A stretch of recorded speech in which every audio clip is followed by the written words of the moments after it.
Depuis combien d'années êtes-vous au chômage et qu'est-ce qui concrètement vous maintient à la maison? Nous avons posé un diagnostic et des résultats de ce diagnostic, il ressort qu'il y a une multitude de causes qui pourraient vous maintenir au chômage. Dans cette vidéo, donc, je vous ferai un récap de 7 habitudes que vous avez certainement qui vous maintiennent au chômage. Bien entendu, vous devez suivre cette vidéo jusqu'à la fin pour pouvoir identifier chacune de ces causes-là et l'appliquer à votre vie pour voir si l'une de ces causes véritablement ne vous maintient pas à la maison.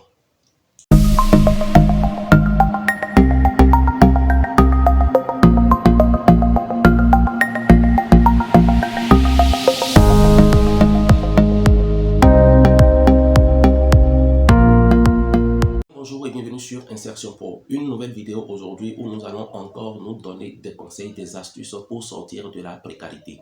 Si vous êtes à votre première visite ici, sachez simplement que ici nous parlons de tout ce qui peut aider la jeunesse africaine à sortir de la précarité ou du chômage. Si c'est votre première visite, merci donc de vous abonner pour ne pas perdre le fil des vidéos que nous allons prochainement produire ici qui vous aideront certainement à quitter simplement la maison et à vous créer des sources de revenus. Une information capitale que je voudrais mettre à votre disposition, c'est d'informer les entreprises qui ont besoin de recruter du personnel que nous avons au moins une dizaine d'années d'expérience dans le domaine et que nous pouvons aujourd'hui vous aider dans le recrutement du personnel. Bien entendu, vous savez que recruter un mauvais personnel peut être préjudiciable pour la santé de votre entreprise. Donc, vous trouverez dans la description de cette vidéo un contact vous pouvez nous joindre pour pouvoir avoir les conditions dans lesquelles nous pouvons vous assister dans tous vos processus de recrutement. Je l'ai dit donc en introduction, est-ce que vous avez pu poser un diagnostic pour savoir ce qui vous maintient à la maison? Nous l'avons fait et donc de tout ce que nous avons pu obtenir comme résultat, vous allez constater et nous allons vous le dire tout à l'heure, nous avons identifié, fait un récapitulatif de 7 habitudes que vous pouvez vous aussi appliquer à votre vie. Un récapitulatif qui vous permettra simplement de comprendre ce qui pourrait éventuellement vous maintenir à la maison. La toute première cause que vous devez comprendre et savoir, c'est celle qui concerne donc l'ignorance du travail voulu. La plupart des chômeurs que je rencontre, la plupart des chômeurs qui s'adressent d'une manière ou d'une autre à un cabinet, à des gens, à des particuliers, pour pouvoir obtenir un emploi, ignorent généralement tout de ce qu'ils veulent obtenir de façon concrète comme emploi. Lorsque vous leur posez la question de savoir, par exemple, quel est l'emploi qu'ils veulent, lorsqu'ils vous demandent de les aider à obtenir un emploi et que vous posez la question de savoir généralement quel est l'emploi qu'ils veulent obtenir, généralement, ils vous répondent n'importe lequel. Non, vous ne pouvez pas chercher n'importe quel emploi. Et c'est pour ça que généralement, vous avez n'importe quelle réponse par rapport à cette préoccupation que vous avez. Vous devez être précis et savoir véritablement ce que vous savez faire, ce que vous êtes en mesure d'offrir aux autres. Une entreprise ne vous recrute pas parce que vous avez passé de nombreuses années sur les bancs. Une entreprise ne vous recrute pas parce que vous avez fait un CV long. Une entreprise ne vous recrute pas parce que vous avez eu à prononcer des paroles mielleuses peut-être au cours d'un entretien d'embauche. Une entreprise vous recrute pour que vous puissiez produire de la valeur ajoutée dans son entreprise. Une entreprise vous recrute parce que vous avez quelque chose à lui offrir de concret. Donc, sachez que si vous ne savez pas exactement ce que vous pouvez adresser comme vous pouvez avoir comme emploi, il serait difficile à n'importe qui de vous aider à trouver cet emploi. Une deuxième cause, c'est celle qui concerne donc les paradigmes. Les paradigmes, c'est l'ensemble des croyances plus ou moins vraies qu'on a essayé de vous inculquer dans le domaine de l'emploi ou dans le domaine professionnel simplement. Donc, c'est des choses qui ne sont pas forcément vraies, mais qu'on a eu le temps de nous inculquer, qu'on a pris le temps de nous inculquer, de nous mettre dans la tête, et donc des choses pour lesquelles nous croyons volontairement ou involontairement, des choses auxquelles nous croyons volontairement ou involontairement. Donc, a priori, vous devez pouvoir changer de paradigme et comprendre que véritablement, vous avez le droit vous-même de manipuler les choses pour pouvoir obtenir ce que vous voulez. Imaginez par exemple, je prends un exemple de paradigme, c'est celui qui concerne donc le taux de chômage en Afrique. Oui, beaucoup de personnes, lorsqu'ils veulent s'adresser ou bien lorsqu'ils veulent parler d'insertion professionnelle, ont fait de parler des statistiques en matière de chômage. Et donc, ces personnes disent à qui veut les entendre que nous avons un très fort taux de chômage en Afrique, ce qui pourrait empêcher vos chances d'obtenir un emploi. Et donc, volontairement ou involontairement, vous y croyez aussi, et donc ce qui déstabilise en quelque sorte votre manière de voir les choses, ce qui déstabilise simplement votre capacité, votre foi, votre croyance à aller de l'avant. Donc, lorsque vous avez des paradigmes dans votre tête, lorsque vous avez une mentalité qui n'est pas orientée recherche d'emploi, alors prenez la peine de changer ces paradigmes avant de vous lancer dans la recherche de l'emploi. Une autre cause que je vous propose ici, c'est celle qui concerne donc les fausses compagnies. On a généralement tendance à nous dire que les mauvaises compagnies corrompent les bonnes mœurs. Oui, si vous voulez trouver un emploi, cessez de faire la compagnie des gens qui sont au chômage. Oui, si vous devez faire la compagnie de quelqu'un lorsque vous êtes en termes de recherche d'emploi, préférez la compagnie des gens qui travaillent déjà ou la compagnie de ceux-là qui aussi s'échinent à trouver un emploi. Mais si vous vous mettez dans la compagnie, vous vous mettez en compagnie avec des gens qui sont au chômage et qui s'y plaisent, des gens qui sont au chômage à qui ça ne dit rien, des gens qui sont au chômage et qui ne font que raconter leur vie durant chaque journée, alors vous êtes encore très loin de l'emploi. Oui, les fausses compagnies peuvent vous empêcher sérieusement d'accéder à l'emploi et c'est ce que je vous déconseille. On dit souvent que lorsque vous voulez devenir riche, vous devez faire la compagnie des personnes riches. On ne devient pas riche en faisant la compagnie des pauvres. Non, on devient riche en faisant la compagnie des riches. Donc, si vous voulez aussi trouver un emploi, vous devez pouvoir faire la compagnie de ceux-là qui ont déjà un emploi ou de ceux-là aussi qui font tous leurs efforts pour pouvoir obtenir un emploi. C'est fondamental pour vous parce que si vous frottez avec les chiens, ne vous étonnez pas de ce qu'un beau jour, vous commencez par aboyer vous-même. Donc, bien évidemment, vous pouvez, je ne dis pas que vous devez vous éloigner, vous écarter de tout ça, mais la plupart des débats que vous faites, la plupart des choses que vous, des journées que vous passez en compagnie des gens qui ont déjà l'emploi, vont vous donner les outils, les astuces qu'il faut pour pouvoir obtenir vous-même un emploi. Donc, les mauvaises compagnies peuvent corrompre les bonnes mœurs, les mauvaises compagnies peuvent vous empêcher d'accéder à l'emploi. Quatrième cause que je propose dans cette vidéo, c'est celle qui concerne donc l'influence des réseaux sociaux. L'influence des réseaux sociaux. Oui, aujourd'hui, tout le monde pratiquement est connecté. Aujourd'hui, tout le monde a envie aussi de dire quelque chose sur les réseaux sociaux. Quelle est votre identité virtuelle?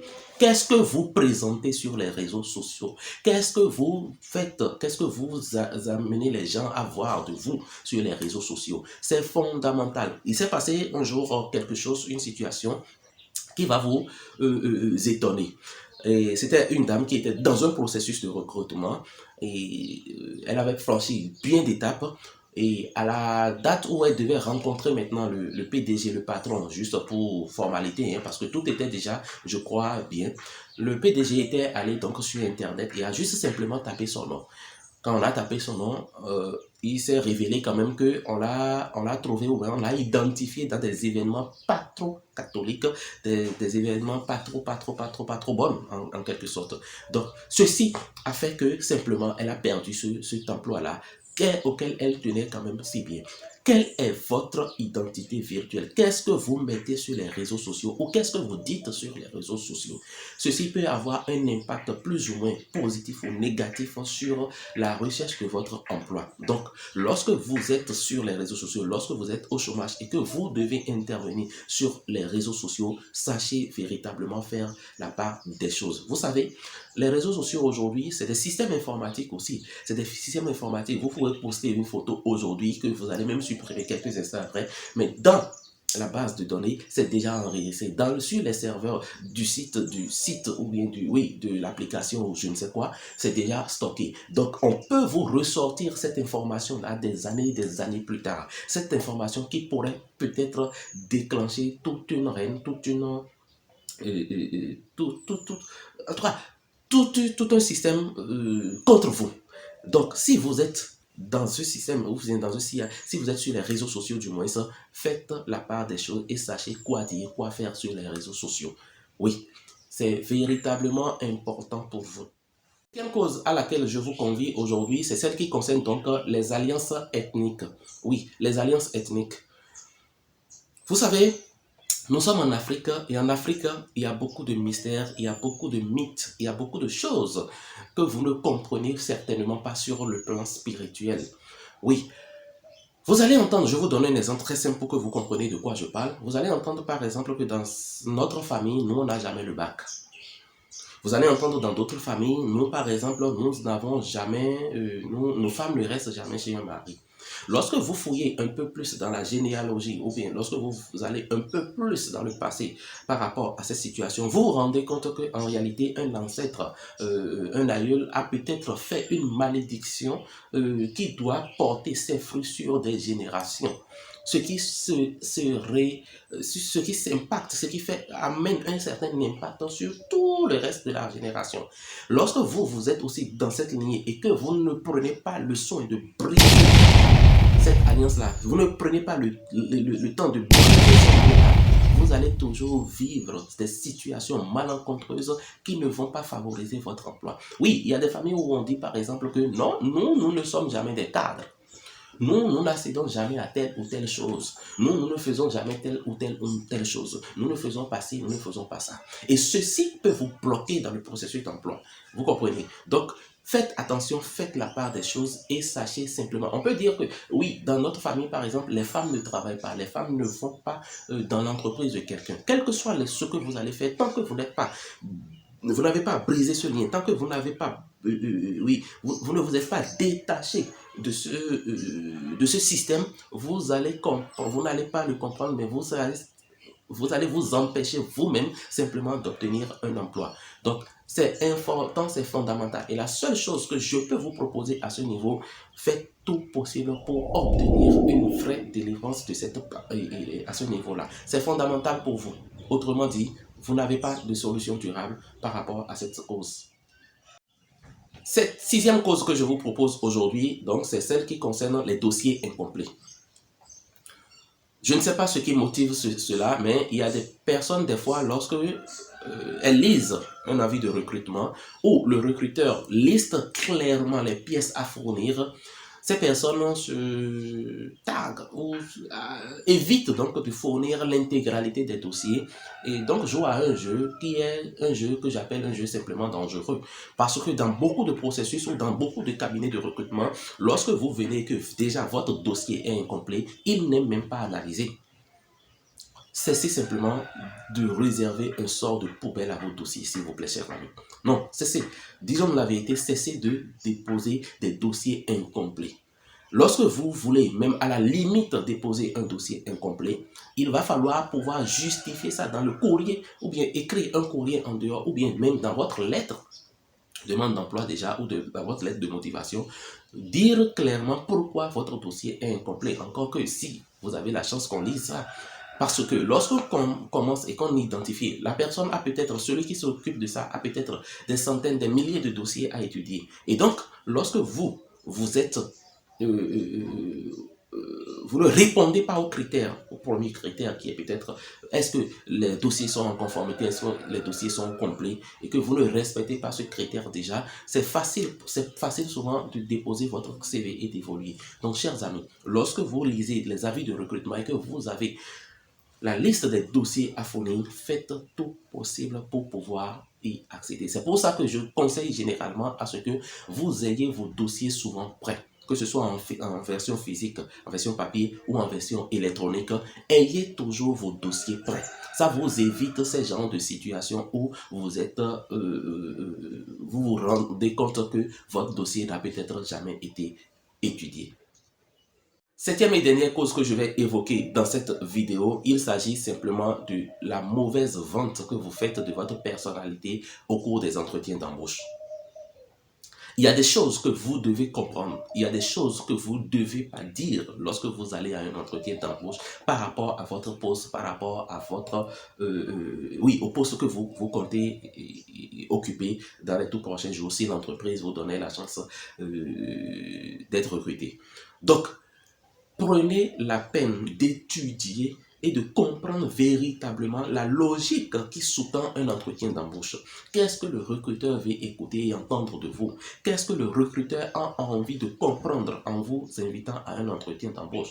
Beaucoup de personnes sont dans un système mécanique, machinal, qui viennent simplement dire, je ne sais pas, des choses peut-être qu'ils ont eu à bûcher, des choses qu'ils ont eu à mettre, intégrer dans leur cerveau simplement. Non, soyez relax. Je ferai une vidéo, bien entendu, par rapport aux méthodes ou bien à comment vous pouvez réussir un entretien d'embauche. Mais déjà, comprenez que un entretien d'embauche, ce n'est pas un duel. Ce n'est pas quelque part où vous allez pour pouvoir rencontrer des ennemis. Non, c'est des gens qui ont besoin de vous connaître. C'est des gens qui ont besoin de connaître, de voir si vous avez la carrure qu'il faut pour pouvoir occuper tel poste. Et sachez que dans tout processus de recrutement, on est souvent à la recherche du candidat rare, du meilleur candidat. Et donc, tous les critères sont souvent bons pour pouvoir vous écarter du processus. C'est à vous de montrer que vous êtes vraiment le candidat idéal. C'est à vous de savoir vous vendre. Oui, sachez vous vendre, c'est important, c'est fondamental. Si vous ne savez pas vous vendre, personne ne vous acceptera. Et c'est ce qui fait que beaucoup de personnes, après des fois des entretiens d'embauche, ne sont plus jamais rappelées. Voilà donc un top 7 des choses qui pourraient vous maintenir au chômage. Bien évidemment, ce n'est pas une liste exhaustive. Je ferai encore certainement une autre vidéo pour parler d'autres causes encore. Mais déjà, vous qui avez suivi cette vidéo jusqu'à la fin, identifiez ces causes-là et sachez maintenant quelle est la solution que vous pouvez apporter pour éviter d'être au chômage tout le temps. D'ici là, je vous souhaite simplement plein succès et rendez-vous au sommet. Si vous refusez de subir ça, si vous désirez rapidement vous insérer après votre formation, alors il est temps d'investir dans des formations pratiques qui vous rendent directement opérationnel sur le marché de l'emploi. Et c'est ce que GRIEL Service vous propose depuis des années, à travers les formations ci-après.